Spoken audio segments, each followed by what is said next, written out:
पीयूष ग्रंथि द्वारा स्रावित हार्मोन्स और उनके कार्यों को देखना है। किस ग्रंथि द्वारा बाबू? पीयूष ग्रंथि। एक बात बताइए, पीयूष ग्रंथि कहाँ पाई जाती है? हमारे मस्तिष्क के आधारीय भाग के हाइपोथैलम से जुड़ी हुई रहती है। और इसी पीयूष ग्रंथि के कारण हमारे शरीर में नियंत्रण आते हैं। कह रहा है पीयूष ग्रंथि से स्रावित होने वाले हार्मोन्स निम्नलिखित हैं, जैसे वृद्धि हार्मोन्स, एंडोकार्डियो हार्मोन्स, जनन ग्रंथि हार्मोन्स और थायराइड ग्रंथि हार्मोन्स आदि जुड़े हैं। पहला हम लोग को पढ़ना है वृद्धि हार्मोन्स। पहला क्या है जी? वृद्धि हार्मोन्स। और यह हार्मोन्स कहाँ से स्रावित होता है? तो पीयूष ग्रंथि से स्रावित होता है। और इस हार्मोन्स के कारण ही वृद्धि का नियंत्रण होता है। किसका नियंत्रण होता है? वृद्धि का नियंत्रण। पर है जिस हार्मोन्स के कारण, मतलब जिस हार्मोन्स के कारण हड्डियों में वृद्धि को नियंत्रण किया जाता है, उसे हम लोग क्या कहते हैं? STH hormone. कौन का हार्मोन? STH hormone. एसटीएच का पूरा नाम सोमैटोट्रोपिक हार्मोन। सोमैटोट्रोपिक हार्मोन। अब देखिए यहाँ समस्या यह उत्पन्न होती है, जैसे कल वाले वीडियो में आप लोग को बताए थे कि अगर एसटीएच क्या होता है? अधिक स्रावित होता है। क्या होगा? अधिक स्रावित होगा। तो उस समय कौन सा बीमारी होगा जी? अतिकायता। कौन बीमारी? अतिकायता। और कौन स्राव होगा? तो यहाँ कोई दिक्कत है किसी को? नहीं। आगे आते हैं। दूसरा शुरू होता है पीयूष ग्रंथि, मतलब पीयूष ग्रंथि से स्रावित होने वाला दूसरा हार्मोन्स है एंडोकार्डियो हार्मोन्स। एंडोकार्डियो हार्मोन्स। कौन हार्मोन्स? एंडोकार्डियो हार्मोन। पर इस हार्मोन्स का नियंत्रण, देखिए इस हार्मोन्स का स्राव एंडोकार्डियो को स्रावित करता है और इसको नियंत्रण करने का कार्य करता है। पर इस हार्मोन्स को, किस हार्मोन्स को जी? एंडोकार्डियो हार्मोन्स को क्या संक्षेप में क्या कहेंगे?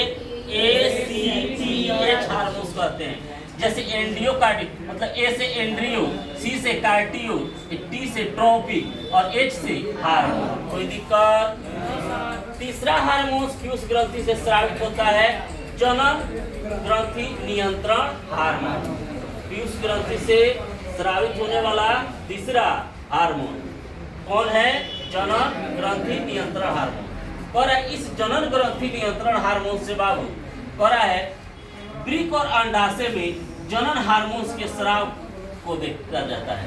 इसमें देखिए सबसे पहले यहाँ हम लोग समझते हैं जनन ग्रंथियां कहाँ। तो जनन अगर देख रहे हैं तो दो भाग होते हैं। दो भाग होते हैं।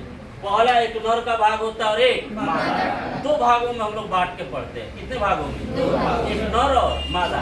और दोनों में हार्मोन्स का स्राव होता है। दोनों में हार्मोन्स का स्राव होता है और उस हार्मोन्स का नियंत्रण भी किया जाता है। और जिस नियंत्रण मतलब जिस हार्मोन्स का स्राव होता है उसे जीटीएच हार्मोन्स कहते हैं। कौन हार्मोन? जीटीएच। Gonadotropic hormones. कौन hormones? Gonadotropic hormones. GTH hormones का पूरा नाम गोनाडोट्रोपिक हार्मोन। और अब यह हार्मोन्स जो होता है ना बाबू, वह दो प्रकार के होते हैं। दो प्रकार के? दो प्रकार। पहला होता है फॉलिकिल उत्तेजक हार्मोन। पहला क्या है? फॉलिकिल उत्तेजक हार्मोन। दूसरा क्या है जी? ल्यूटिनाइटिंग हार्मोन्स। देखिए पहला फॉलिकिल हार्मोन्स को हम लोग एफएसएच कहते हैं। फ्लोकिल से स्टिमुलेटिंग हार्मोन्स कहा जाता है पूरा नाम। और यह हार्मोन्स अंडाशय के फिलोपिकल नलिका को उत्तेजित करता है ताकि अंडे वहाँ क्या हो? अधिक विकसित हो सके और आसानी से स्रावित हो सके। फिलोपिकिल उत्तेजक हार्मोन्स किसको मतलब इति करता है? उत्तेजित करता है जी। और फिलोपिकिल को उत्तेजित करता है, यानी फिलोपिकल नलिका में पाए जाने वाले क्या करता है? उत्तेजित करता है।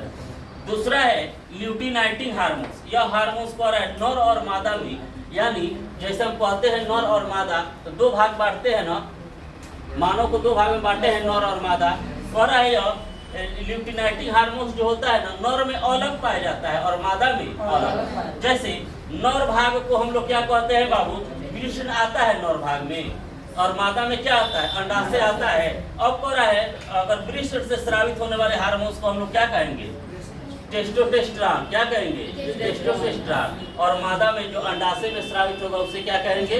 एस्ट्रोजन। क्या कहेंगे? एस्ट्रोजन।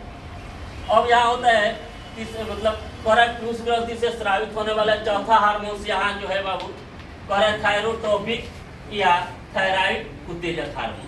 कौन हार्मोन्स बाबू? थायरोट्रोपिक या थायराइड उत्तेजक हार्मोन। थायराइड उत्तेजक हार्मोन्स में सबसे पहले आप लोग को बता दें बाबू, थायराइड ग्रंथियां कहाँ पाई जाती है बताइए? गले में, लेकिन उसका नियंत्रण कौन करता है? नियंत्रण कहाँ से होता है? पीयूष ग्रंथियों के द्वारा ही होता है। कह रहा है कि थायराइड नामक अंतःस्रावी ग्रंथियां को उत्तेजित करता है, जिससे यह हार्मोन स्रावित होगा। अब कह रहे यहाँ कि अंतःस्रावित ग्रंथियों को अगर स्रावित करता है तो उत्तेजित होगी, वहां से हार्मोन स्रावित होगा। तो कौन हार्मोन स्रावित होगा बाबू? थायराइड से थायरोक्सिन नामक हार्मोन क्या होता है? स्रावित होता है। कौन हार्मोन स्रावित होता है? थायरोक्सिन नामक हार्मोन।